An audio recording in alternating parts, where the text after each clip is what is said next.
বিয়ের ক্ষেত্রে সবচেয়ে গুরুত্বপূর্ণ বিষয় কি ছেলের ইনকাম? আর ছেলের ইনকাম কম হলে কি বিয়ে করা উচিত না? এই ব্যাপারে আজকে আমরা কথা বলব। আসলে ছেলের ইনকাম অবশ্যই গুরুত্বপূর্ণ। কারণ ইসলামে ও সামাজিকভাবেও পরিবারের যে আর্থিক দায়িত্ব অনেকাংশে স্বামীর উপর নির্ভরশীল থাকে। তবে শুধু ইনকাম দিয়ে একজন মানুষের একজন ভালো জীবনসঙ্গীকে বিচার করা ঠিক না। ইনকামের পাশাপাশি দায়িত্ববোধ, সততা, পরিশ্রম, ভবিষ্যতে উন্নতির মানসিকতাও সমানভাবে গুরুত্বপূর্ণ। তো ম্যারেজ ক্যাবিডির বিবাহ বিষয়ক জটিল প্রশ্ন সহজ উত্তর সিরিজের ৬৪তম পর্বে আজকে কথা বলবো যে ছেলের ইনকাম কতটা জরুরি।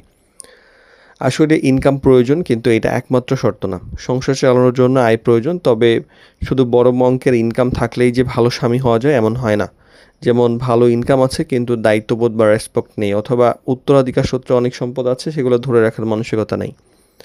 আবার ইনকামের চেয়ে স্টেবিলিটি অনেক বেশি গুরুত্বপূর্ণ। আয় বেশি কিন্তু এটা একসময় নাও থাকতে পারে। তাই নিয়মিত আয় হওয়ার যে মানসিকতা বা দায়িত্ব নেওয়ার মানসিকতা, পরিশ্রম করার যে অভ্যাস বা একটা স্টেবিলিটি ইনকামের মধ্যে আছে কিনা সেটা গুরুত্বপূর্ণ।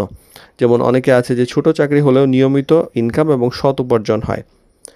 আবার ভবিষ্যতের প্ল্যানিংটাও দেখা গুরুত্বপূর্ণ। শুধু যে বর্তমানের ইনকাম তা নয়, বরং মানুষটির লক্ষ্য, উন্নতির চেষ্টা, তার প্ল্যানিংগুলা কেমন সেটা বোঝাও গুরুত্বপূর্ণ। যেমন নিজের দক্ষতা বাড়ানোর চেষ্টা করছে এবং কেরিয়ার নিয়ে পরিষ্কার পরিকল্পনা আছে।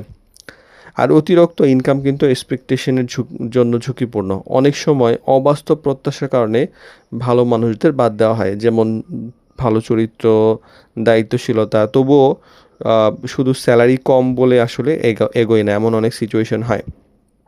আর ব্যালেন্স করেই কিন্তু আসলে মূল সিদ্ধান্ত নেওয়াটা উচিত।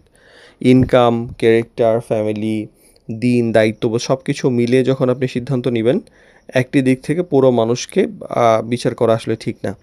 যেমন মাঝারি ইনকাম হলেও অনেক সময় দেখা যায় যে দায়িত্বশীল কিন্তু বিশ্বস্ত মানুষ দীর্ঘমেয়াদী ভালো জীবনসঙ্গী হইতে পারে। আর ছেলের ইনকাম অনেক গুরুত্বপূর্ণ, কিন্তু সেটাই পুরো মানুষকে সংজ্ঞায়িত করে না।